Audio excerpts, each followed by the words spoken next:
Sesuatu yang unik itu kan Power Rangers kan yang perutnya besar, gemuk gitu kan belum ada. Nah, saya kepikirannya ke situ, pakai kostum gitu. Nah, saya ada sedikit malu Mbak kalau baru mau mulai konten itu, kalau di tempat umum itu justru malah membuat saya sebagai tantangan Mbak. Oh gitu, tantangan acting. Tantangan acting, betul. Ya saya.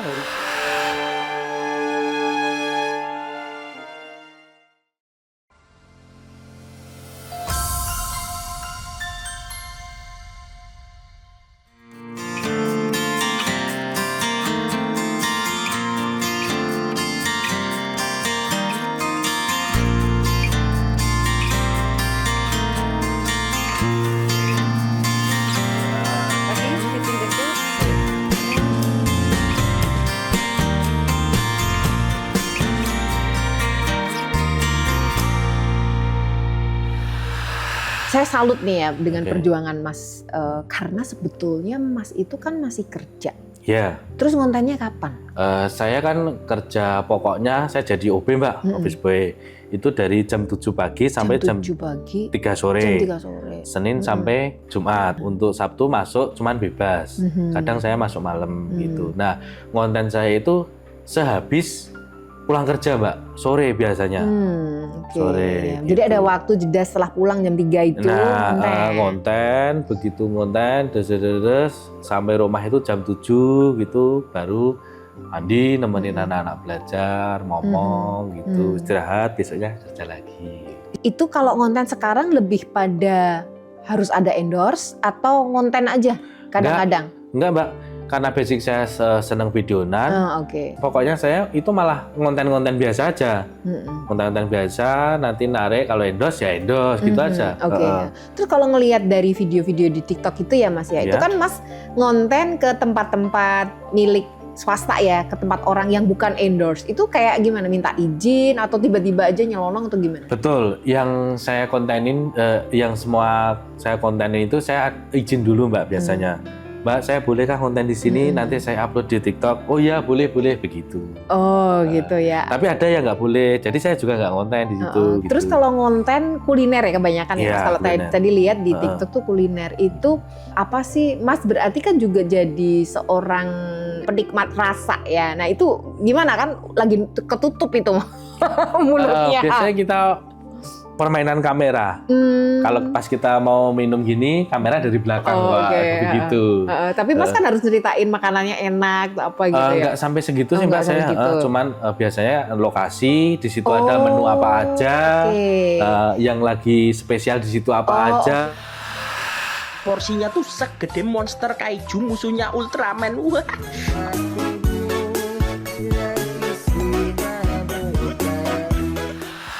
Ada nggak pengalaman yang paling unik yang Mas rasakan selama 3 tahun konten jadi Pink Power Rangers tadi? Paling yang nggak saya bisa terlupakan. Nah itu malah bukan endorse Mbak. Itu kita konten-konten biasa. Aku jadi Spiderman saat itu. Temanku Mas Agus jadi Ultraman.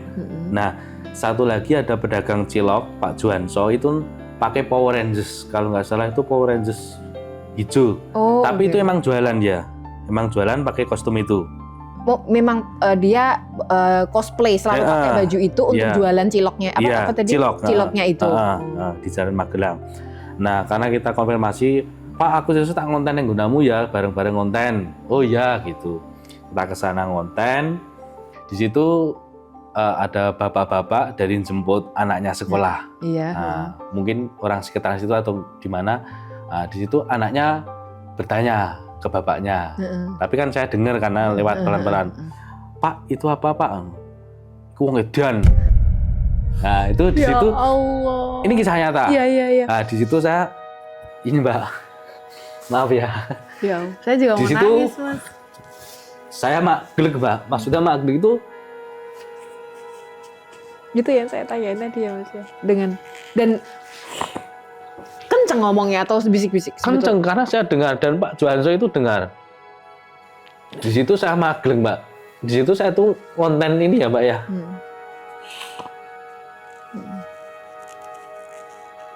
Gak ngira seorang komedian nangis ya. isin aku didelok follower Mbak. Tapi itu dalam banget sih Mas. Dalam banget Mbak. Itu saya sampai bengong Mbak itu. Ya maksudnya kalau saya sebagai bapak seorang anak itu, kalau anak saya tanya itu apa, ya mungkin itu ngapain? Itu ngapain? Karena mereka bukan di posisi kita ya Mbak. Saya jawab yang biasa-biasa aja gitu Mas ya. Oh, gue paling lagi iku medok konten gitu.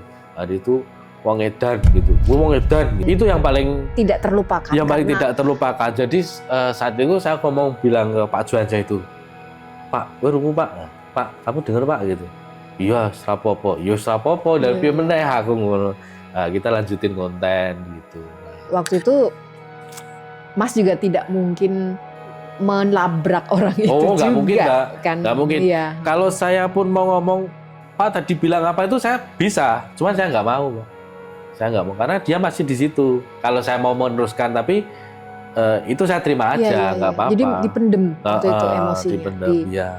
Mas menyadari bahwa ada sebagian masyarakat itu yang masih menganggap pekerjaan yang rendah gitu ya. Padahal ada yang jauh lebih rendah dari itu Mas dan tidak halalnya, korupsi misalnya ya. atau pekerjaan-pekerjaan yang jelas-jelas tidak sesuai syariah gitu. Tapi ini Mas kan jelas-jelas untuk sebuah nafkah, sebuah ma'isyah kepada keluarga gitu dan masih dianggap sebagai orang gila gitu kan. Tapi hal itu sangat menancap sekali ya Mas. Sangat menancap kalau sekali, andai kata ada seperti itu lagi, Mas akan seperti apa? Akan tetap juga mengedukasi atau diem aja juga? Mungkin kedepannya saya lebih akan mengedukasi Mbak. Saat itu saya juga shock, jadi saya tidak bisa melakukan apa-apa. Nah saat ini kan saya sudah punya pengalaman. Dulu saya dibilang begitu, kalau sekarang ada yang bilang begitu, mungkin saya akan jelaskan. Saya itu ngonten gini, latar belakang saya itu gini. Jadi saya itu buat konten untuk mencari nafkah, begitu. Benar-benar luar biasa, deep banget ya.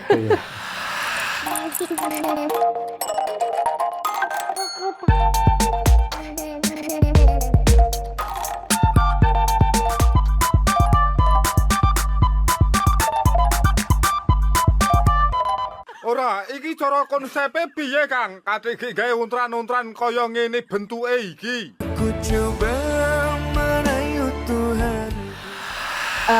Mas, pendapatan yang didapatkan Mas dari konten atau endorse, apakah itu cukup worth it ya, cukup berharga untuk diperjuangkan gitu? Kalau menurut saya itu malah patut untuk diperjuangkan Mbak.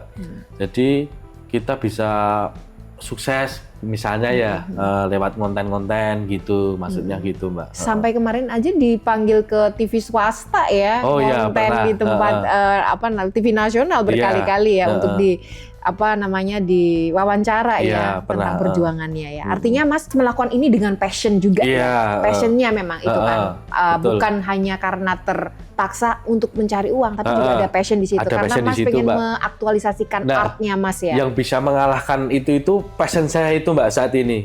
Jadi basic saya senang videoan itu yang mengalahkan untuk para penjibir-penjibir itu. Suka joget juga berarti memang. Suka joget juga. Saya juga ikut ini Mbak, grup musik di Jogja sama Mas Agus itu. Musik Jogja itu biasanya kalau perform itu kita joget-joget di musiknya dia gitu, di panggung gitu.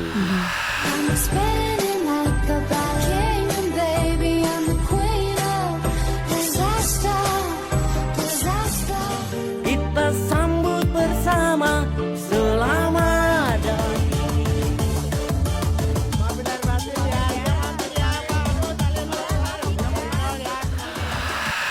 Udah punya red card-nya. Red card paling tinggi berapa nih harganya? Boleh tahu nggak? Mungkin siapa tahu yang pada nonton ini kepencut pengen langsung menghubungi Mas Teddy kan? Red card paling tinggi itu 1,2 Mbak. 1.200.000. Fasilitasnya apa aja tuh Mas? Video konsep utama 1 menit kurang lebih, nanti video noise ada 2 gitu.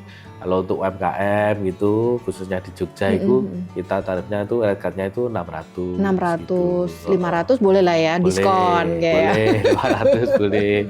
Sebulan bisa dapat berapa kali endorse? Nggak tentu sih Mbak, cuman rata-rata kalau 1 bulan itu ada 8. Berarti tambahnya lumayan 7 ya kalau gitu, kali tadi iya. 500-600 gitu. Belum kalau misalnya ada sekarang kan banyak tuh anak-anak ngundang apa karakter-karakter gitu Iya. ya orang tua untuk acara ulang tahun Iya. atau acara mungkin pengajian Iya, juga bisa ya. Ulang tahun dulu pernah. MC juga ya berarti bisa ya Mas? MC. Belum bisa. Oh, berarti setelah ini Setelah ini akan menambah belajar MC. skillnya MC ya. Sambil pakai baju terus MC Iya. gitu Oh ya. iya, kemungkinan bisa juga Mbak. Kemarin ada dari Jakarta minta TL, tour leader, pakai kostum. Nah itu. Dan harus ditutup. Saya bayangin tadi pakai bajunya itu, ini kayak nggak bisa napas gitu kayaknya. Ya. Tapi Iya. kalau napas bisa ya Mas, kecuali Bisa, masuk air ya. Bisa kan masuk air nggak bisa. Pernah saya itu. Oh, pernah gimana itu ceritanya? Pernah di endorse di suatu wahana di Jogja itu ada apa Pak, ombak buatan itu Iya, ya, ombak kan buatan. ya jebur situ. Harus jebur. Iya, ternyata nggak bisa napas kalau kena air gitu. Terus minum dong. Terus tak buka gitu. Oh, gitu. Itu harganya kayaknya lebih paling mahal tuh Mas. Apa? Harganya berarti merekatnya mahal itu Enggak ya. sama, kan kita sudah deal ketentuan di awal loh Pak. Oke, iya. Iya.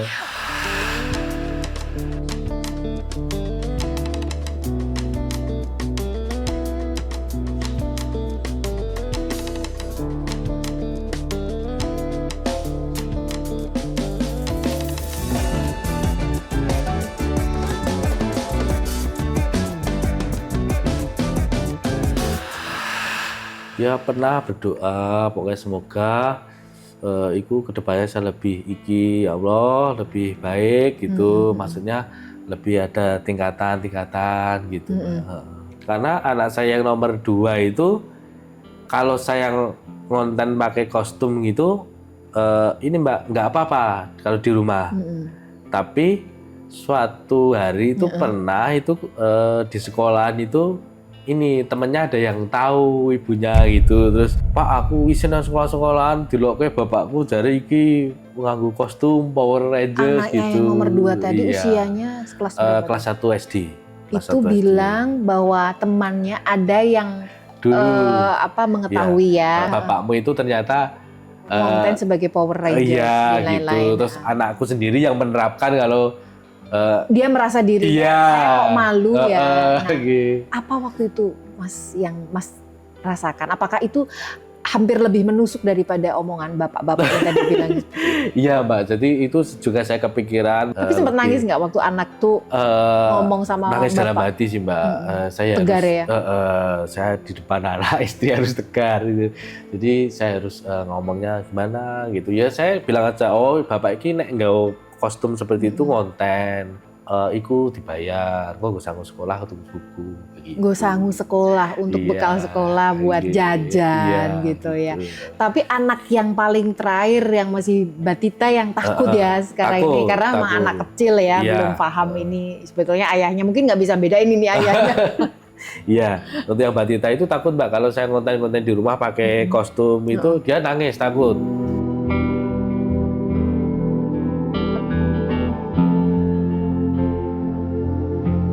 Kalau misalnya nih suatu saat anaknya ngomong, yang paling gede kan ada yang udah Ada. mau SMA. Aku juga pengen kayak bapak gitu. Bakal dibolehin nggak Mas? Kelihatannya enggak Mbak. Kan berarti kan nurun tuh biasanya passionnya Iya. nurun gitu. Mungkin passion pengen apa videografinya ya mungkin Karena yang di situ ya. Menurut tapi bukan. pribadi saya Mbak, Ya. benar-benar kalau mau turun seperti itu tuh benar-benar butuh mental Mbak. Mhm. Butuh mental Mbak. Iya. Karena semua orang ngeliatin, Iya. terus dengan pikiran mereka sendiri-sendiri kita ada overthinking Kalau gitu ya. iya overthinking itu Mbak yang harus dikalahkan. Overthinking, pikiran sing negatif-negatif itu kan kita nggak bisa membaca pikiran orang ya Mbak. Dia tertawa-tawa tapi nggak apa-apa sih. Itu Mbak, yang paling butuh mental itu konten di tempat umum. Mentalnya nggak boleh mental. Iya, Jadi mentalnya harus nggak boleh kuat. mental. Iya. Mas Teddy, terima kasih Oke. banget udah berbagi cerita dari awal sampai tadi, mohon maaf bikin menusuk perasaannya Iya. dari sampai teringat sesuatu hal ya. Tapi itu justru kalau orang bilang apa yang tidak membunuhmu akan menguatkanmu gitu. Oke, Jadi iya. omongan Iya. orang seperti apa, asal ini halal, Iya. halalan toibah ya, nggak Iya. ada korupsi, nggak ada mencuri hak orang lain, tidak malsu ini, malsu itu juga gitu. Mas, insya Allah berada di track yang benar dan mudah-mudahan seperti cita-cita Mas tadi yang sering dimintakan, doakan kepada Tuhan, mudah-mudahan Mas akan jauh lebih baik. Terus ke depan. Saya doakan terkenal, viral ya. Siapa tahu nanti kalau saya ngundang Mas boleh ya buat anak saya ya. Boleh. Dapat diskon berarti ya.